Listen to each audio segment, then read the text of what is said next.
Hello, class 11 biology students. Hello, देखना audible है. Class 11 biology students. Now, I am Monica Malhotra, PGT Biology from KV Pushpihar, New Delhi. I am here for the session 12 on 13th of May 2020 on chapter 4 Animal Kingdom. Today is the final session of this chapter. So, yesterday we dealt with two classes, amphibia and reptilia. I hope you understood the concepts. And today we'll be doing a fast check, whatever you learned yesterday. Now, first of all, a quick recap about the last session. Question 1. Epidermal scales or scutes are found in class dash. Now, the two classes we studied yesterday, amphibia and reptilia, you have to see that out of those which class showed epidermal scales or scutes. Yes? Yes, answer. I am waiting for your answers. Epidermal scales or scutes are found in class. Which class? Yes, the answer is correct. It is reptilia. Epidermal scales or scutes are found in class reptilia. Good. Now question number 2. Alimentary canal, urinary and reproductive tracts open to the exterior through a common opening called. Now you have to tell me which opening, the name of the opening. Yes, I can see many of you are present, but the strength is very less today. Call up your friends, tell them to join the session. Today is a very interesting session. We'll learn about the characters of birds and mammals today, and we are going to finish the chapter today. Yes, the correct answer is yes. आपने first question का बहुत बच्चों ने answer reptiles दे दिया, पर बेटा जब class पूछी जाए तो आप रेप्टाइल्स नहीं रेप्टिलिया बोलेंगे. Okay, reptilia should be the correct answer. Okay, very good. Now answer 2. Question 2 का आंसर दीजिए बेटा. I am waiting for the answer. Yes, Cloaca. Very good. Veena Rai is the first one to give the correct answer. Cloaca. Urvi Udil. Yes, very good. Good afternoon, beta. Yes, join. प्रीत शिखा बिल्कुल सही. मीना रावत, गीता बेटा spelling सही करो. ठीक है. क्लोइका Kripal Singh. Yes. Aryan Arya. Yes. Yes, you all are correct. So, alimentary canal, urinary and reproductive tract open to the exterior through a common opening called cloaca. Very good. Third question. Yes, यश आर्यन सब सही बोल रहे हो बेटा. आदिति सही हो. अब आप आ जाइए थर्ड क्वेश्चन पे. Dash represents the ear in amphibians. यहाँ एम्फिबियंस लिखा है, जबकि हमें मालूम है कि रेप्टिलिया में भी यही रिप्रेजेंट करता है ईयर को. Now you will tell me which part represents the ear in amphibians. Yes, सोच के बताइए आंसर. कौन सा पार्ट है? यस, हिमानी अदिति सही बोल रहे हो आप. सुजित पिछला सेकंड क्वेश्चन का सही आंसर दे रहे हो आप. मधु मनोज यस करेक्ट. अब आप थर्ड क्वेश्चन का आंसर बताइए बेटा. Dash represents the ear in amphibians. Amphibians में ईयर कौन सा होता है? क्या किसको हम ईयर कहते हैं? Yes, yes, Sujit Kumar Saha is the first one to give the correct answer. Aditi, Urvi, you all are correct beta. Veena Rai, tympanum. Himani is also correct. Tympanum is the correct answer. Tympanum represents the ear in amphibians. Very good. Yes, Madhu Manoj is also correct. Yash, Aryan, Kripal. Yes, you all are correct beta. Very good. चलिए अब fourth question पे आते हैं. The heart in crocodiles has dash chambers. कितने chamber होते हैं crocodile के heart में? Crocodile is a reptile. Okay, तो सोचो ये एक्सेप्शनल रेप्टाइल है, इसके हार्ट बहुत एक्सेप्शनल होता है. कितने चैम्बर्स होते हैं? यस, मीना सुजीत सही बोल रहे हो. बिल्कुल सही. Preet Shikha is the first one to give the correct answer of fourth question. The heart of crocodile has 4 chambers. Very good. 2 auricles and 2 ventricles. Very good. So this is the correct answer. Veena Rai is also correct. 4 chambers. Himani is also correct. 4 chambers. Yes, Yash बिल्कुल सही लिखा. ठीक है. Yes, Virendra ने tympanum answer सही दिया है. ठीक है. The heart in crocodile has 4 chambers. Very good. Now fifth question पे आ जाइए. Yes Madhu, you are also right. Yes, ये सब उर्वी ये Sujit Kumar Saha has given the correct answer to fifth question also. Frogs undergo external fertilization and dash type of development. Dash type of development. कौन से type की development होती है? Yes, indirect. Very good. ये और किसने? वीना ने भी सही आंसर दिया. Yes, Veena Rai has given correct answer. Indirect development. Very good. और ये वीरेंद्र, गीता, मीना, इन सब ने क्वेश्चन 4 का सही आंसर दिया है.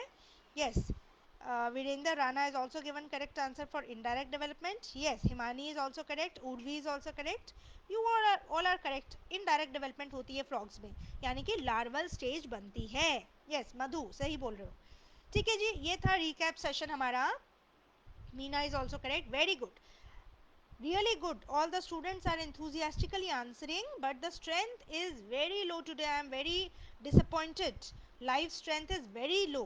ठीक है, वो बात सही है. आपको ये हमने रिलैक्सेशन दे दी है कि छुट्टियां चल रही हैं, आप बाद में भी लेसन देख सकते हैं. पर जो लाइव सेशन का मज़ा है, जो आप यहाँ क्वेश्चन पूछ सकते हो, इंटरेक्शन कर सकते हो, वो आप दूसरे सेशन में बाद में रिवाइज करके नहीं कर सकते. ठीक है ना. तो it's better to be present in the live session. बाकी आपकी अपनी चॉइस है, अपने कंफर्ट लेवल के हिसाब से आप अटेंड करिए. बिल्कुल सही. ठीक है. यस, सुजीत, गीता, प्रीतशिखा, कृपाल, सब ने सही आंसर दिया. बिल्कुल सही बेटा, वेरी गुड. चलिए अब हम नेक्स्ट क्वेश्चन पे आ जाते हैं. नेक्स्ट अपने ये देखिए, मैंने आंसर्स दे दिए हैं इसके, क्योंकि अभी क्या है, हमारे कमेंट बॉक्स में कमेंट्स जो हैं फ्रीज हो गए थे. अभी तो छुट्टियां आप लिख रहे हैं, लेकिन अदरवाइज जब हमारी एक्टिव क्लासेस चलेंगी, after the if after the break also it continues, then आपको कमेंट सेक्शन में कुछ नहीं लिखना है. ठीक है, आपको अलग से एक अटेंडेंस फॉर्म दिया जाता है, उसमें आप अपनी क्वेरीज, अपने कमेंट्स भेज सकते हैं. राइट. चलिए, अभी ये आंसर्स आपको दे दिए मैंने. अब हम चलते हैं आज के सेशन पे. It's a very interesting session. ये ऐसे एनिमल्स के बारे में सेशन है जो आपके आसपास है, जिनके बारे में आप खूब जानते हैं. तो हम जस्ट उसको रिविजन करने जा रहे हैं उनका. नाउ फाइलम कॉर्डेटा पढ़ रहे हैं हम. सब फाइलम हम वर्टिब्रेटा पढ़ रहे हैं. सुपर क्लास टेट्रापोडा चल रही है. अब हम क्लास की आज जो हम बात करेंगे वो एव्स है.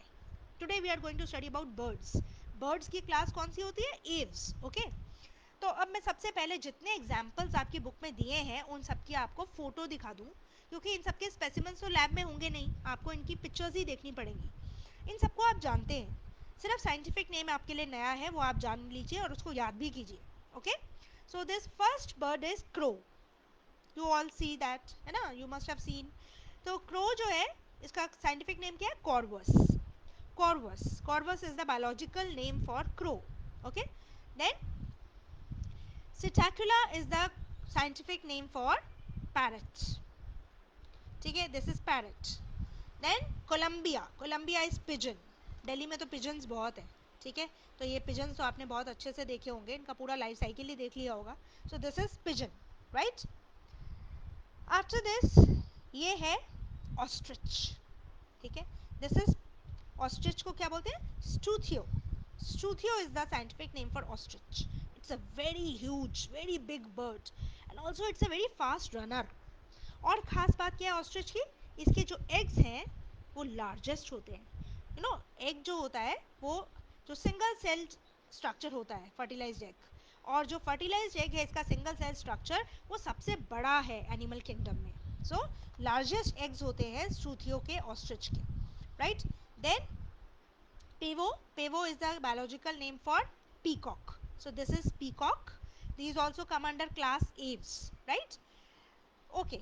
तो अब मैं आपको ये बता दूं कि ये बर्ड्स जो है ये इतने हेवी होते हैं, इनका बॉडी इतनी हेवी है, इनका जो फेदर्स है, इनके पास इतने हेवी फेदर्स हैं कि ये उड़ नहीं पाते ज़्यादा. You can just see them having a short flight. They are not very good flyers. Okay. चलिए अब हम बात करते हैं और बर्ड्स की, जैसे पैंगुइन. ठीक है, पैंगुइन आपको देखकर बड़ी हैरानी होगी कि ये बर्ड भी है. यस, देखो इसके विंग्स हैं, ये बर्ड है. It's a type of bird. It comes under class Aves. नाम क्या है इसका? इसका नाम है एटिनोडाइट्स. ठीक है, एटिनोडाइट्स पैंगुइन. राइट. अब ये जो पैंगुइन होता है ये एक स्पेशल कैटेगरी ऑफ बर्ड्स में आता है. कौन से बर्ड्स हैं? Flightless birds. क्या बोलते हैं इन्हें? Flightless birds. These birds cannot fly. जैसे penguin cannot fly, emu cannot fly. Kiwi can not fly, ठीक है। तो ये सभी बर्ड्स जो है फ्लाइटलेस बर्ड्स की कैटेगरी में आते हैं। इनका एक बायोलॉजिकल टर्म है इनके लिए, रेटिटी, इन्हें बोलते हैं रेटिटी। ओके, क्यों है फ्लाइटलेस बर्ड्स ये? क्योंकि इनकी बॉडी बहुत हैवी है, ठीक है, हैवी बॉडी है इनकी। सेकेंडली इनके विंग्स जो हैं उनके अंदर ये फेदर क्लैड विंग्स नहीं है इनके, अगर इनके फेदर्स है भी तो वो आपस में इंटरलॉक्ड नहीं है। ये जो फेदर्स होते हैं इनकी इंटरलॉकिंग बहुत इंपॉर्टेंट होती है। जब ये अपने फेदर्स को स्ट्रेच करते हैं, विंग्स को स्ट्रेच करते हैं, तो उनके नीचे हवा भर जाती है और वो प्रेशर से ये फ्लाई कर पाते हैं, टेक ऑफ कर पाते हैं। लेकिन जो रेडिटी बर्ड्स हैं उनके विंग्स के फेदर्स आपस में इंटरलॉक नहीं होते, first point. Second point, their body is too heavy to take a flight. Okay, so these are ratiti or flightless birds. Penguin, kiwi, emu, these all are flightless birds. Okay, this is vulture, scavenger है ये, है ना, it feeds on the dead organic matter, dead decaying bodies को खाता है ये, right? तो vulture, और इसका scientific name क्या है? Neophron. Okay, neophron और the vulture, ये बहुत एंडेंजर्ड हो गए हैं, इनकी पॉपुलेशन बहुत ही कम होती जा रही है और इनको अब बचाने के लिए बहुत ज़्यादा एफर्ट्स चल रही हैं वल्चर्स को। ओके, चलिए अब हम बात करते हैं बर्ड्स के जनरल कैरेक्टरिस्टिक्स की, ठीक है। अब ये जो डायग्राम्स मैंने शो किए हैं इनको देख के घबराइए नहीं, ये सिर्फ आपकी अंडरस्टैंडिंग के लिए है। आपके एनसीईआरटी में तो कोई भी डायग्राम नहीं है, लेकिन आपको इसके बेसिक फीचर्स में दिखाना चाहती थी, इसलिए मैं डायग्राम्स को मैंने यहाँ पर लोड किया है, ठीक है। कैरेक्टरिस्टिक फीचर ऑफ एव्स और birds, they are the presence of their feathers. तो फेदर्स एक तरह से इनका एक एक्सोस्केलेटन फॉर्म कर देते हैं, इनके ऊपर एक ब्लैंकेट का काम करते हैं, इनकी बॉडी को इंसुलेटेड रखने का काम करते हैं, ठीक है। अब मैं आपको ये बता दूं कि ये बर्ड्स जो है ये एवोल्यूशन में बहुत ही ज़्यादा इवॉल्व है। ये कैसे पुराने जितने हमने पढ़े हैं टेट्रापोड्स और पाइसेस, उनसे कैसे डिफरेंट है, इनके बारे में बात करना बहुत ज़रूरी है। देखिए, सबसे पहले मैंने आपको पाइसेस के बारे में बताया, फिर मैंने एम्फिबियंस के बारे में बताया, फिर रेप्टाइल्स के बारे में बताया। ये 3 क्लासेस हम कर चुके हैं। अब हम करने जा रहे हैं एव्स। ओके, अब एव्स बहुत ज़्यादा एडवांस्ड है इन बाकी की 3 क्लासेस से। कैसे? देखिए, एव्स जो है सबसे पहले वार्म ब्लडेड एनिमल्स हैं। ओके, एवोल्यूशन में ये पहले वार्म ब्लडेड एनिमल्स हैं। इससे पहले हमने जो फिश के बारे में पढ़ा, एम्फिबियंस के बारे में पढ़ा, रेप्टाइल्स के बारे में पढ़ा, they all are cold blooded poikilotherms. Why? Because they can not maintain their body temperature. Okay, they do not have a fixed body temperature. They have to change their body temperature according to the ambient medium, according to the surroundings. अगर बाहर temperature कम है उनको body का temperature कम करना पड़ेगा ताकि variation ना रहे, बाहर ज़्यादा है तो उनको भी बढ़ाना पड़ेगा ताकि उनके मेटाबॉलिज्म से एनर्जी का वेस्टेज ना हो। लेकिन बर्ड्स एवोल्यूशन में सबसे पहले वार्म ब्लडेड एनिमल्स हैं, they have a fixed body temperature. और ऐसा कैसे हो गया?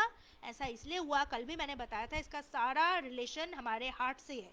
इनका हार्ट जो है वो कम्प्लीटली 4 चैम्बर्ड हार्ट है। रेप्टाइल्स तक हमने पढ़ा था 3 चैम्बर्ड हार्ट। हाँ, क्रोकोडाइल एक ऐसा रेप्टाइल ज़रूर है जिसमें 4 चैम्बर्ड हार्ट बन गया है।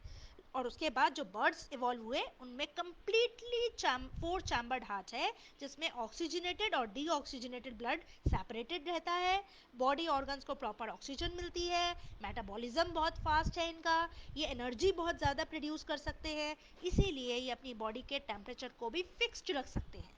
Okay, they have a constant body temperature. ये बहुत इंपॉर्टेंट फीचर है इनका, ठीक है। तो ये सबसे इंपॉर्टेंट, अब आपको फीचर समझ में आ गए कैसे बर्ड्स इतने एडवांस्ड एनिमल्स हैं। Okay, most of them they can fly except flightless birds. Flightless birds जैसे ऑस्ट्रिच, कीवी, ईमू, इनके बारे में मैंने आपको बताया। इनके पास बीक होती है, ठीक है, they do not have teeth, याद रखना, इनके पास दांत नहीं है, बीक है। बीक की मदद से ही ये ग्रेन्स को तोड़ते हैं और उनको अपने मुंह के अंदर ले जाते हैं, ठीक है। Okay, then they possess beak. Their forelimbs are modified into wings. देख रहे हैं आप, इनके पास 2 पेयर लिम्स होते हैं। एक पेयर लिम्स का तो यहाँ दिख रहा है आपको, जिनमें क्लॉज हैं, ठीक है, ये तो इनकी लेग्स हैं। और जो आर्म्स हैं इनके 4 limbs, they have been modified to form the wings, and these wings are covered with feathers. ये feathers जो है, ये देखो आपको एक ये मैंने दिखाया है फ्लाइट का feather, ठीक है, फ्लाइट में हेल्प करने वाला feather। तो ये feathers जो है आपस में इंटरलॉक हो जाते हैं, दे गेट इंटरलॉक्ड, और इनकी इंटरलॉकिंग की वजह से कॉन्टिन्यूस शीट बना लेते हैं, जब ये स्ट्रेच करते हैं फेदर और फ्लिप करते हैं विंग्स फ्लिप करते हैं तो फेदर के नीचे हवा भर जाती है, जिससे एक प्रेशर जनरेट होता है, इन्हें अपथ्रस्ट मिलती है and they take off. This is how they fly. Okay, so their feathers and interlocking of feathers is a very important feature which helps them fly. Secondly, these feathers they also make an insulatory cover like a blanket over their body, जिसमें air trap हो जाती है, वो air warm हो जाती है और इनकी बॉडी का टेम्परेचर मेंटेन करने में हेल्प करती है. तो ये एक इंसुलेटरी कवर की तरह भी फेदर्स हेल्प करते हैं, ब्लैंकेट की तरह काम करते हैं, इनके बॉडी के टेम्परेचर को फिक्स रखने में मदद करते हैं. राइट, चलिए. The hind limbs they are generally having scales over them. इनकी पूरी बॉडी पे कहीं स्केल्स नहीं होते हैं. Their hind limbs they are having the scales and these hind limbs they do a variety of activities. They are modified for walking on the ground, swimming in case of aquatic birds, clasping the tree branches. तो branches को ये पकड़ सकते हैं, जब ये उतरते हैं पेड़ पे तो ये अपने क्लॉज की मदद से ब्रांचेस पर अपनी पकड़ मजबूत कर लेते हैं. प्लस इनके clause they also help in catching hold of the prey. बहुत सारे काम करते हैं ये. ठीक है. Now skin is very dry. इनकी पूरी स्किन में कोई ग्लैंड नहीं होता है, सिर्फ इनकी टेल में यहाँ बेस पर टेल के एक ग्लैंड होता है जिसे बोलते हैं oil gland. Okay, oil gland कहते हैं इसको. ये ऑयल ग्लैंड की खासियत है, ये ऑयल प्रोड्यूस करता है.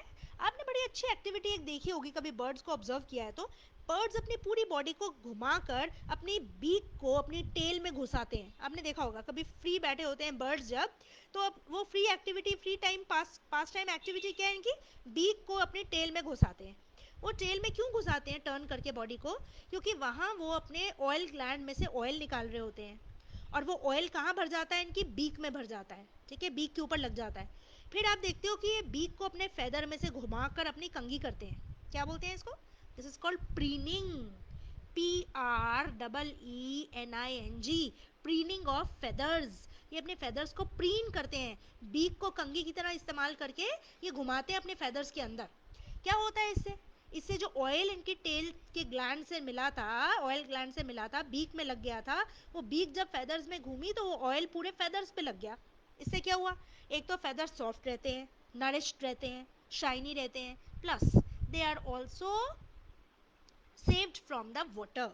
ठीक है, वाटर प्रूफ बन जाते हैं वो फेदर. ठीक है, ऑयलिंग से वो वाटर प्रूफ बन जाते हैं. आपने देखा होगा कभी जब बारिश आती है बहुत और ये बर्ड्स भीग जाते हैं, तो भीगने के बाद जब बारिश बंद होती है, then they come out, they sit on a surface, they stretch their body and they just shake their body. जोर से अपनी बॉडी को हिलाते हैं, शेक करते हैं, और पानी की बूंदें पूरी छिटक जाती हैं. They just wipe away the water droplets by shaking their body. So what is that activity, because already उनके बर्ड्स के विंग्स के ऊपर ऑयलिंग हो रखी होती है प्रीनिंग की वजह से, और वो कभी भी वेट नहीं होते पानी से. ठीक है, and when they shake their body, then the water droplets they are removed from the feathers and the feathers they become dry very fast and they can easily fly. इनकी बॉडी एकदम light हो जाती है और ये आराम से उड़ सकते हैं. अगर ये वेट हो जाएंगे तो ये इतने भारी हो जाएंगे कि उड़ नहीं पाएंगे.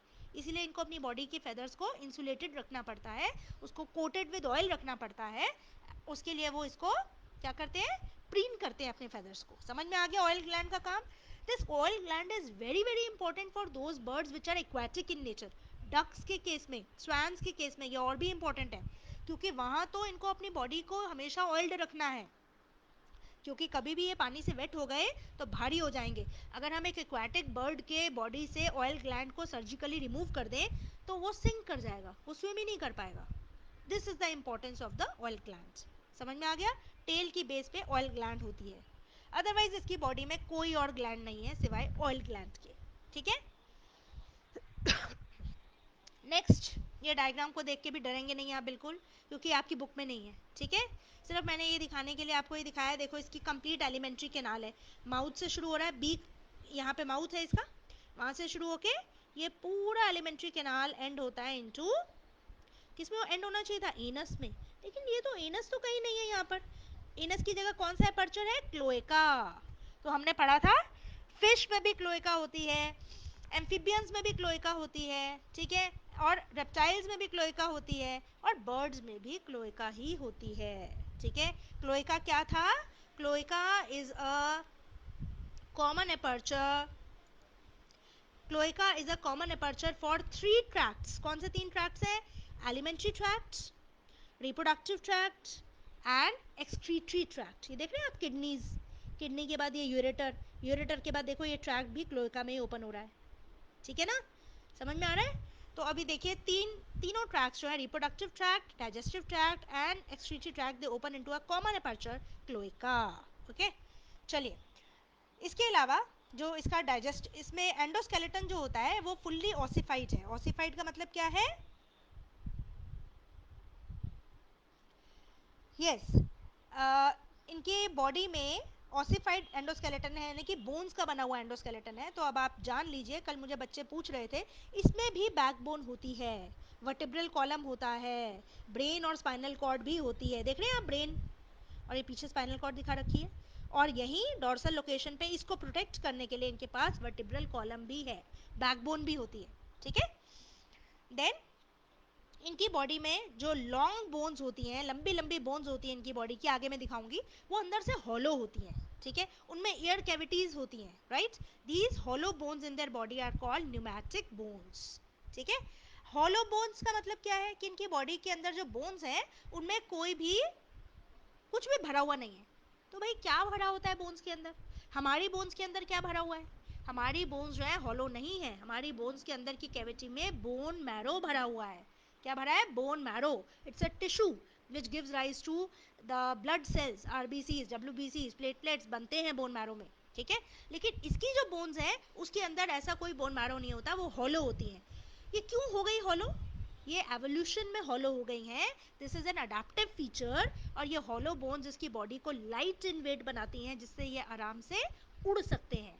So it is a type of flight adaptation in birds. Okay. Now digestive tract जो बर्ड्स का है, उसमें एक एडिशनल चैम्बर है, बहुत इंपॉर्टेंट चैम्बर है, क्रॉप. देख रहे हैं आप, ये माउथ, माउथ के बाद देखिए ये आ गई इसकी ईसोफेगस, ईसोफेगस से क्रॉप आ गई. जब ये, इसके पास दांत तो है नहीं, बीक की हेल्प से थोड़ा बहुत ये ग्रेन्स को तोड़ पाता है. अदरवाइज बाकी का चबाने की जो एक्टिविटी है, दांत नहीं है इसीलिए चबाएगा कैसे खाने को? चबाने के लिए इसने बड़ा अच्छा एक प्लान बनाया. क्या प्लान है? ये छोटे छोटे पैबल्स, कंकड़ जो होते हैं, छोटे छोटे पत्थर, वो अपनी बीक से अंदर लेता है, और इसकी ईसोफेगस से वो पत्थर, बहुत छोटे साइज के पत्थर, बड़े नहीं, वो तो फंस जाएंगे, छोटे छोटे पत्थरों को ये क्रॉप में डाल लेता है. क्रॉप में the small pebbles they accumulate, and when it eats the grains they pass through the esophagus, they go to the crop, and crop is a muscular organ. The muscles of the crop contract and relax, और जो pebbles हैं, कंकड़ हैं इसके अंदर crop में, वो grains को क्रश कर देते हैं. ठीक है, उनके बीच में वो जब पेबल्स हिलते हैं तो उनके बीच में वो ग्रेन्स क्रश हो जाते हैं. ठीक है, और ऑफ कोर्स उनकी पेस्ट बन जाती है, वो आगे जाती है स्मॉल इंटेस्टाइन में, और वहाँ जाके फिर वो गिजट भी एक मस्कुलर ऑर्गन है, ये भी फर्दर खाने को पेस्ट बनाने का काम करता है, उसको मिक्स करने का काम करता है, and finally it gets digested in the intestine. Okay, so crop का ये काम है, इसमें पेबल स्टोर रहते हैं हमेशा, जो ग्राइंडिंग में फूड की हेल्प करते हैं. ठीक है, then next is heart. Heart देखिए ये रेड कलर का दिख रहा है इसका, ये हार्ट की लोकेशन ये होती है. It's a complete 4 chambered heart. 2 auricle होते हैं इसके, 2 वेंट्रिकल्स होते हैं. ठीक है, ये वार्म ब्लडेड एनिमल है. क्या बोलते हैं वार्म ब्लडेड एनिमल को? होमियोथर्मस. कोल्ड ब्लडेड को बोलते हैं पोएकिलोथर्मस, और वार्म ब्लडेड को बोलते हैं होमियोथर्मस. ठीक है, so they are able to maintain a constant body temperature. Breathing के लिए इसके पास क्या है? लंग्स. देख रहे हैं आप, ये इसका ट्रेकिया है, और trachea is going to lungs.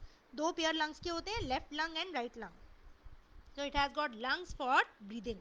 लेकिन लंग्स के अलावा लंग्स से अटैच्ड इसके पास सैक होते हैं, बहुत सारे सैक होते हैं.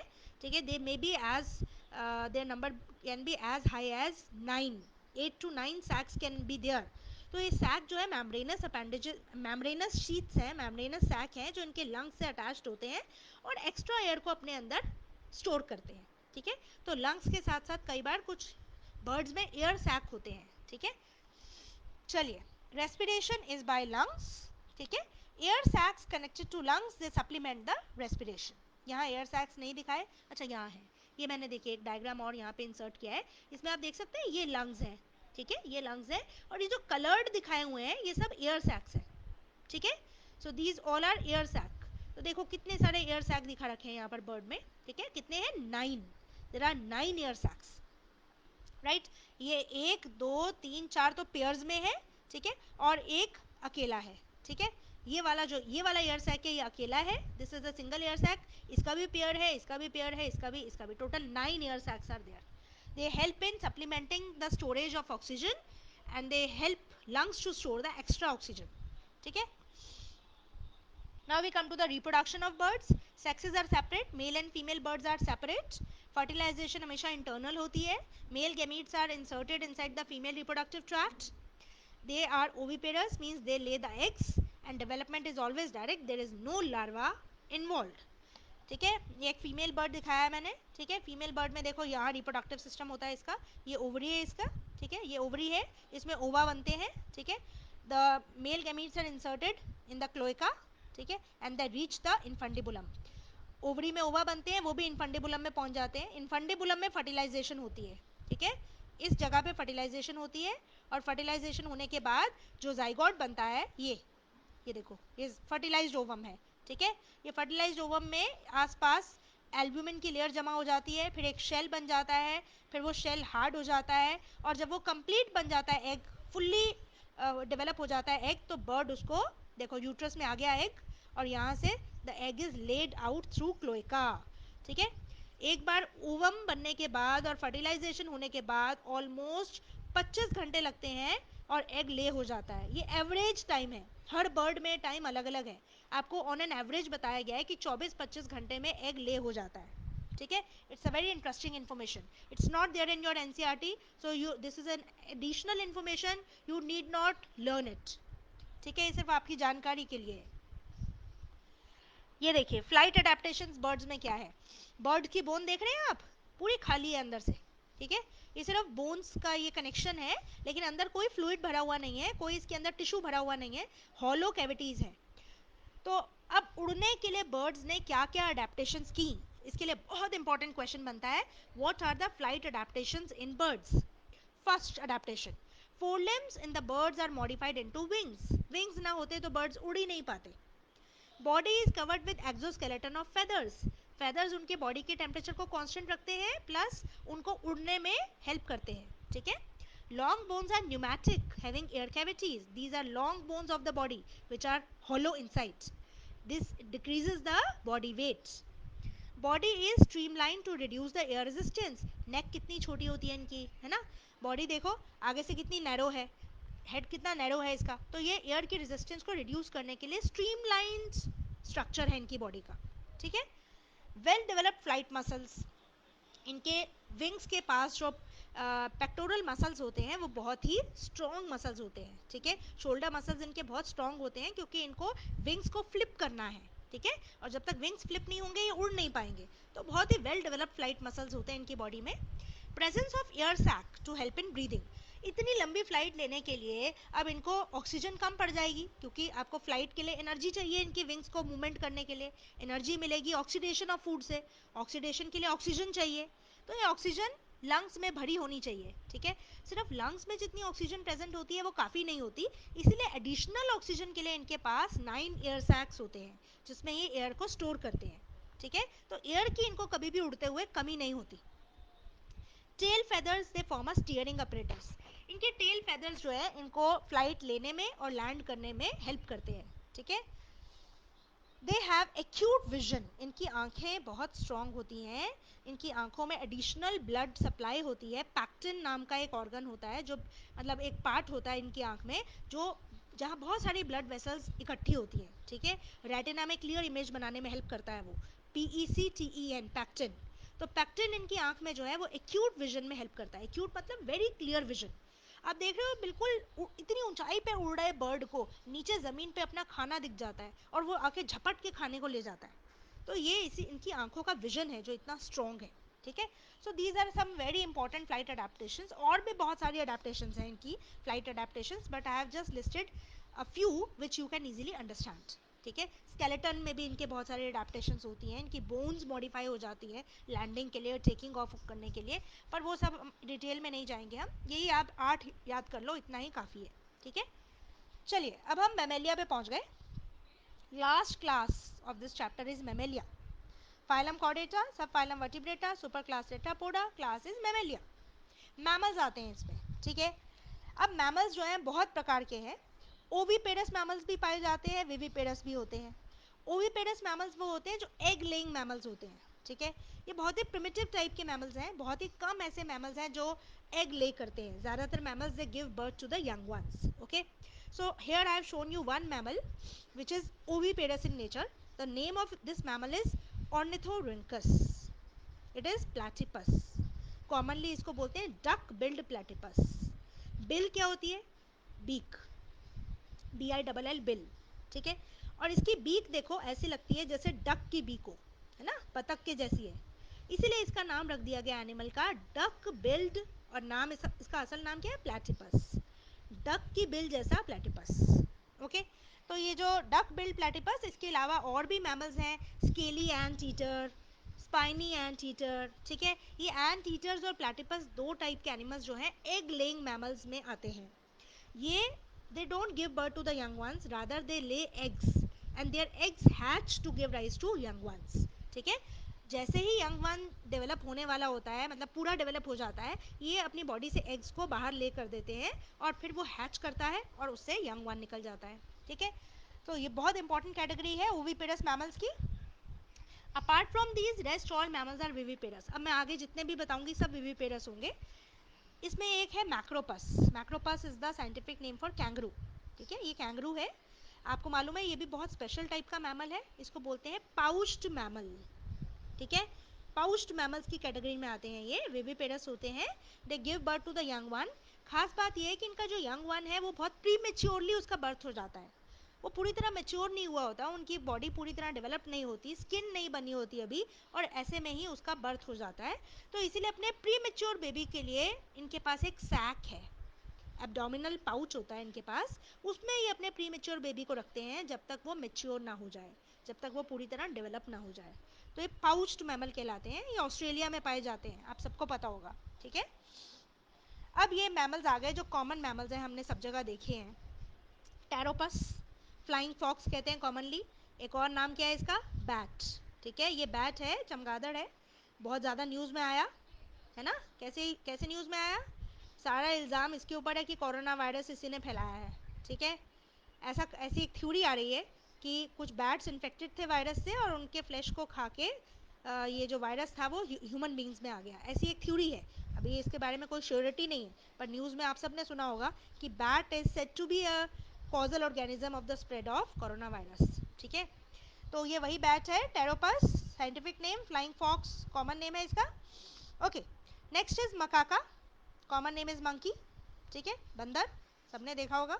ये Camelus, Camelus scientific name, camel common name, ऊंट है ये, सबने सबको मालूम है इसके बारे में। These all are mammals, all are viviparous, ठीक है। अब हम और मैमल्स पे आ गए थोड़े। रैटस सबने देखा है, रैट कॉमन रैट है ये। कैनिस डॉग, सबने देखा हुआ है। एलिफस एलिफेंट, ये भी सबने देखा है।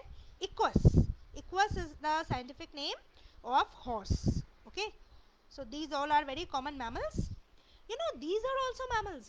Very surprisingly, this is Delphinus, common dolphin, and this is Balenoterra, Balenoterra or the blue whale.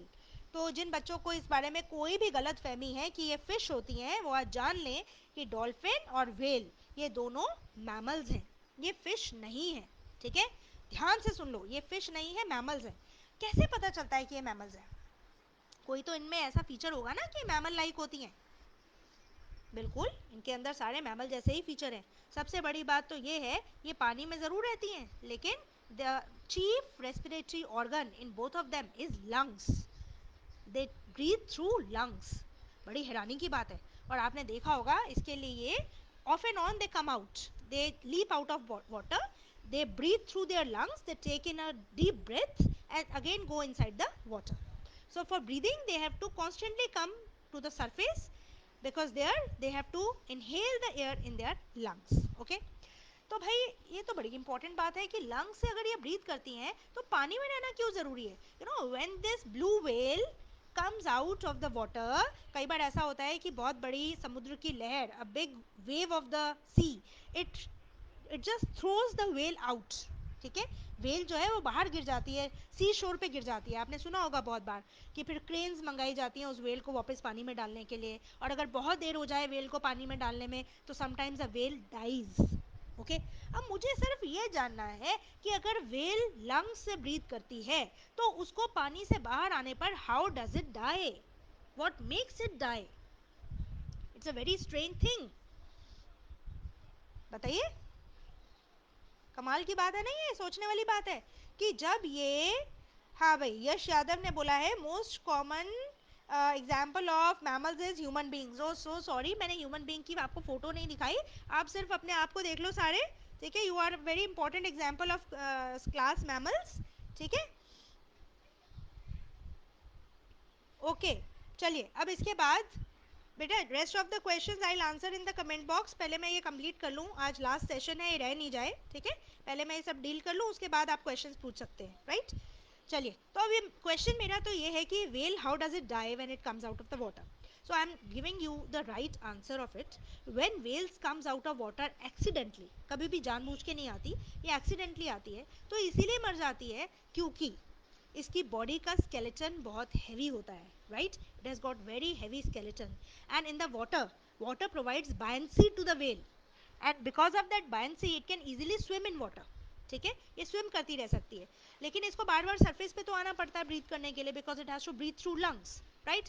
But when for a long time it remains outside on the terrestrial surface, then its endoskeleton, जो इसकी heavy bones है, they create a pressure on its internal organs। उसका जो general विजरा है, internal विजरा है, internal organs हैं, उसके ऊपर इसकी बोन्स, इसका हैवी स्केलेटन प्रेशर क्रिएट करने लगता है क्योंकि वहाँ बायंसी नहीं होती लैंड पर, ठीक है। तो इसकी बॉडी का पूरा वजन इसकी बोन्स पे आ जाता है और बोन्स सिंक होने लगती है, अंदर की तरफ धंसने लगती हैं, स्पेशली रिब्स इसकी।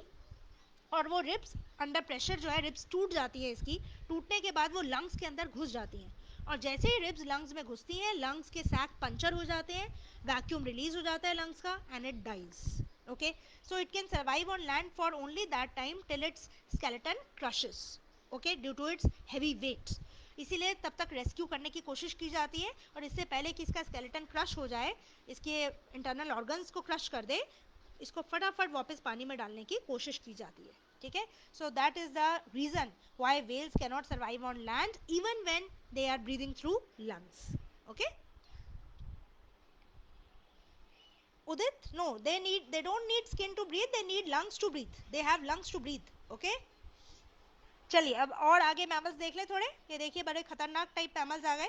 Panthera tigris tiger and Panthera leo lion, इन दोनों की जीनस आपने पहले भी पढ़ा था चैप्टर 2 में, इनकी जीनस कॉमन होती है, चैप्टर 1 में पढ़ा है। Panthera, they both belong to Panthera genus, तो रिलेटिव्स है ये, स्पीशीज अलग अलग है इनकी, ठीक है। चलिए अब हम करेक्टरिस्टिक्स पे आ जाते हैं, mammalian characteristics. Through this image I have tried to show you the four important characteristics of mammals. सबसे पहला important characteristic, they give birth to the young ones. Second important characteristic, they have hair और fur on their body, ठीक है, ये सिर्फ mammals का ही feature है। Next, the mammal mothers, they have mammary glands which nurse their young ones with milk, okay, they have a milk producing gland. And fourth important characteristic, they are warm blooded, warm blooded तो ads भी होते हैं, ठीक है। तो ये important characteristics है इनके। एक और बड़ा इंपॉर्टेंट कैरेक्टरिस्टिक फीचर है जो यहाँ मिसिंग है, वी हैव एक्सटर्नल ईयर। जितने भी मैमल्स हैं उनमें एक्सटर्नल ईयर होता है। देखो अभी तक तो टिम्पैनम से ही काम चल रहा था, ईयर का काम टिम्पैनम कर रहा था, लेकिन अभी एक एक्सटर्नल ईयर भी प्रेजेंट है। आपको मालूम है ना, आपके पास ईयर पिन्ना है, एक्सटर्नल ईयर है, वो एक कैरेक्टरिस्टिक फीचर है मैमल्स का। चलिए नाउ अब इनके कुछ हैबिट्स के बारे में जान लें, इनके हैबिटेट कहाँ होते हैं।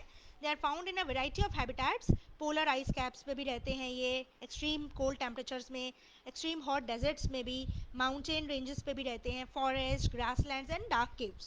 सो they are having variety of habitats. some of them they have adapted to fly or they are adapted to live in water। आपको पता है कि जो बैट है it's a mammal and it is adapted to fly, ठीक है।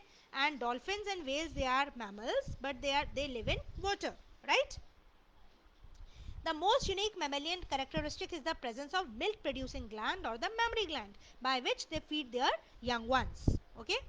Now they have two pair of limbs, one pair of four limbs जो आपकी आर्म्स और हैंड हैं, and one pair of hind limbs which are your legs and feet, and these are adapted for variety of activities like walking, running, climbing, burrowing, swimming और flying. ये सभी activities हम कर सकते हैं, ठीक है. Then skin of mammals is unique in possessing hair. अब मैंने एक टाइप स्टडी एग्जाम्पल दिखाया मैमल का. ये एक रैट है, ठीक है, रेटस और द रैट. डायसेक्टेड उसका स्पेसिमन दिखाया है, देखो क्लिप किया हुआ है डायसेक्शन ट्रे में. इसको ये डायसेक्ट ओपन हो चुका है. अब अंदर से इसकी स्किन को ओपन करके देखो, इसकी एनाटॉमी दिख रही है, ठीक है. ये जो स्किन है इसमें देख रहे हो आप, छोटे छोटे हेयर दिख रहे हैं. तो the skin of mammals is unique in possessing hair. ये इनका बहुत इंपॉर्टेंट मैमेलियन फीचर है. एक्सटर्नल ईयर यहाँ दिखाई नहीं दे रहे, आप अपने देख लो, ठीक है. एक्सटर्नल ईयर और पिन्ना आर प्रेजेंट, ये भी एक स्पेशल मैमेलियन फीचर है. Different type of teeth are present in the jaws. ये देखो इनके जॉज है यहाँ पे, और इसमें आपको ये टीथ दिख रहे हैं, ठीक है. Variety of teeth are there. और मैमल्स के दांत जो होते हैं वो उनके शेप और साइज अलग अलग होता है, ठीक है. समझ में आ गया ना, इनके शेप और साइज अलग अलग है. इससे पहले हम अगर बात करें फिश की, फिश में भी दांत होते हैं, एम्फिबियंस में भी दांत होते हैं, रेप्टाइल्स में भी दांत होते हैं. बर्ड्स में दांत नहीं है. Their teeth are modified into beaks, ठीक है. Only the class Aves do not have teeth. And mammals में भी दांत है, लेकिन इनके दांतों में वेरिएशन है. पाइसेस, एम्फिबियंस और रेप्टाइल्स के दांत सब एक जैसे होते हैं, ठीक है. They are of the same size, same shape. Whereas in case of mammals, we have variety of sizes and shapes, and of course the function of teeth are also different. आपने पढ़ा है ये, आपके मुंह के अंदर ही 4 तरह के दांत हैं. Incisors, canines, premolars and molars. They have variety of, they have difference in their shape, position, size and function. Okay. Heart इनमें फोर चैम्बर्ड है. जैसे एव्स में फोर चैम्बर्ड था, ऐसे ही मैमल्स में भी फोर चैम्बर्ड है, क्योंकि Aves and mammals both are warm blooded. They are homeotherms, ठीक है. So they are homeotherms animals. They breathe through lungs. The chief organ for respiration is lungs, ठीक है. ये देख रहे हैं आप लंग्स, यहाँ लंग्स दिख रहे हैं. एक ये लंग है, एक ये, तो दो पेयर लंग है. और लंग के बीच में slightly towards the left side heart present होता है. फोर चैम्बर्ड हार्ट है, यहाँ दिखा रखा है, ठीक है. और इसके नीचे देखो, ये लिवर से यहाँ तक तो इसकी चेस्ट की कैविटी है. यहाँ थॉरेक्स खत्म हो गया, हेड, फिर पीछे आ गया थॉरेक्स जहाँ लंग्स खत्म हो गए, और ये नीचे पूरा इसका एब्डोमेन है, और पीछे टेल है, ठीक है. Next is about the reproduction. Sexes are separate. Male and female mammals are different. They are different animals. Fertilization is internal, ठीक है. इसमें male gametes are deposited in the female reproductive tract. Internal fertilization होती है. In the female the fertilization occurs generally in the fallopian tube. Okay. They are viviparous with few exceptions. ज्यादातर mammals जो हैं they give birth to the young once, but there are a few exceptions like duck-billed platypus, spiny anteater, scaly anteater. They lay eggs. Those are egg-laying mammals. Their development is direct. They do not have any larval stage in between. ये देखो, मैंने एक egg laying mammal का life cycle show किया है यहाँ पर. Duck billed platypus, ये एग है, इसने ले किया, जो एग से यंग वन निकला, ठीक है. यंग वन को देखो फीड कर रहे हैं, ठीक है. और उसके बाद ये एडल्ट बन गया. तो इसमें ये एग लेइंग मैमल है, डक बिल्ड प्लेटिपस. इसके बाद बाकी सारे मैमल्स जो हमने पढ़े, एडवांस्ड मैमल्स, वो सब विविपेरस होते हैं. They give birth to the young ones. So that is all about mammals. ये देखिए, ये पूरा मैंने आपको सेलियंट फीचर्स का चार्ट दिखाया डिफरेंट फाइला का. ये Porifera, Coelenterata, Ctenophora, Platyhelminthes, Aschelminthes, Annelida, Arthropoda, Mollusca, Echinodermata. यहाँ तक क्या हो गए?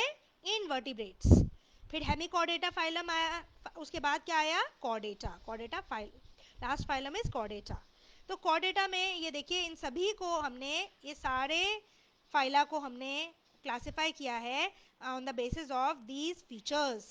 Levels of organization, symmetry, coelom है या नहीं, सेगमेंटेशन है या नहीं, डाइजेस्टिव सिस्टम कैसा है, सर्कुलेटरी रेस्पिरेटरी सिस्टम कैसा है, और इसके अलावा और डिस्टिंक्टिव फीचर्स क्या है, ये सारा हम पढ़ चुके हैं. आप इसको यहाँ से क्विकली रिवाइज कर सकते हैं. You can refer to it, ठीक है. इसको आप आराम से बाद में रिवाइज कर लेना. ये सब करेक्टर्स हम डिटेल में स्टडी कर चुके हैं. एनसीईआरटी में आपके टेबल दिया हुआ है, ठीक है. अब हम असाइनमेंट पे आ जाते हैं. What are the modifications that are observed in birds that help them to fly? अब यहाँ कौन सी मॉडिफिकेशंस देनी है आपको, एक्वाटिक अडेप्टे सॉरी आपको यहाँ फ्लाइट अडेप्टेशंस देनी है, ठीक है.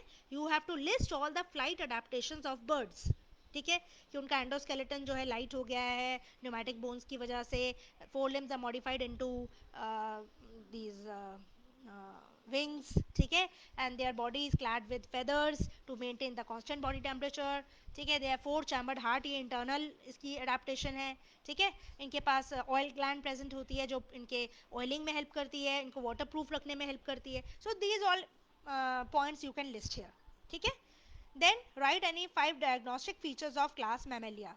क्लास मैमेलिया के कोई 5 फीचर बताने हैं और इंपॉर्टेंट फीचर्स को पहले बताना है और एग्जाम्पल्स देने हैं, ठीक है. अभी लिस्ट किए मैंने सारे फीचर्स. अब आप मुझे क्वेश्चंस के आंसर दीजिए. Name an egg laying mammal. दीजिए, ए पार्ट का आंसर दीजिए. एग लेइंग मैमल कौन सा है भाई? एग लेइंग मैमल कोई बताया मैंने आपको अभी तक? हाँ जी, यस, डक बिल्ड प्लेटिपस, ठीक है. Duck billed platypus is a egg laying mammal. Okay, बिल्कुल मीना, आप सही आंसर दे रहे हो. आप इसको लिस्ट करो असाइनमेंट को और अपने टीचर्स को पोस्ट करो इस असाइनमेंट को, ठीक है. Even you can post it to me for correction. Yes, Ornithorhynchus, very good Madhu. आपने तो साइंटिफिक नेम ही दे दिया इसका. बिल्कुल सही, ठीक है. Common name is duck billed platypus. बिल्कुल आर्यन, सही. ओके उदित, बिल्कुल सही, फास्ट उदित ने आंसर दिए. बी पार्ट का भी आंसर दे दिया. A pouched mammal is kangaroo. C part, a flying mammal. Flying mammal is, yes, bat. Very good, ठीक है. फ्लाइंग फॉक्स कॉमनली बोलते हैं उसको. एक्वेटिक मैमल बताइए. Yes, Preet Shikha is also right. Very good. Vandana, Yash, सब सही बोल रहे हैं. यस, एक्वेटिक मैमल कौन सा है बेटा? एक्वेटिक मैमल जैसे डॉल्फिन या फिर whale, right. Yes, very good, very good. E part, the bird which lays the largest egg. Yes, ostrich. Okay. List the, ये समझ में आ गए आपको सारे? Yes, very good. Yes, I am seeing what answers you are giving. Yes, very good.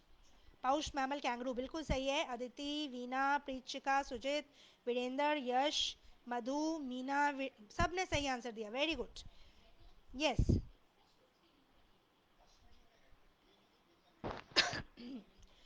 Flying squirrel in case of, Vandana आपने answer दिया flying squirrel. Squirrel जो है बहुत दूरी तक फ्लाई नहीं कर पाती, वो सिर्फ ग्लाइड करती है, ठीक है. उसके पास सिर्फ बहुत मिनिमम डिस्टेंस पर ग्लाइड करने का ऑप्शन होता है, क्योंकि उसके पास कोई विंग्स नहीं है. दे आर, वैसे तो बैट का भी विंग्स नहीं है प्रॉपर, ये एक्सटेंशन है इसकी बॉडी का, ठीक है. इसकी स्किन का एक्सटेंशन है ये, राइट. चलिए, अब आगे बताइए. क्वेश्चन नंबर 4, यहाँ 4 नंबर डलना रह गया है. Question 4, list the advancements of mammals over the birds. अब आप बता देंगे बर्ड्स के ऊपर मैमल्स कैसे एडवांस्ड है. कोई 3 फीचर बता दो इनके, ठीक है. ये विविपेरस है, इनके पास मैमरी ग्लैंड्स हैं, they have hair over their body, ठीक है. ये सब इनके एडवांस्ड फीचर्स हैं, right. Now question number 5, could the number of eggs or young ones produced by an oviparous and viviparous mothers be equal? Why? बताइए भाई.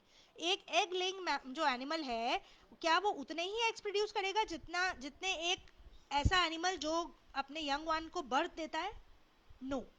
Always the number of eggs produced by oviparous animals are more. Okay, viviparous animals produce very less eggs. Why? Because in case of oviparous animals, the fertilization occurs inside the body of the female, but then it has to lay the egg outside. The eggs they develop in the outer environment, and there the eggs they are susceptible to the predators. They are exposed to the predators. Predators can attack and eat up the eggs.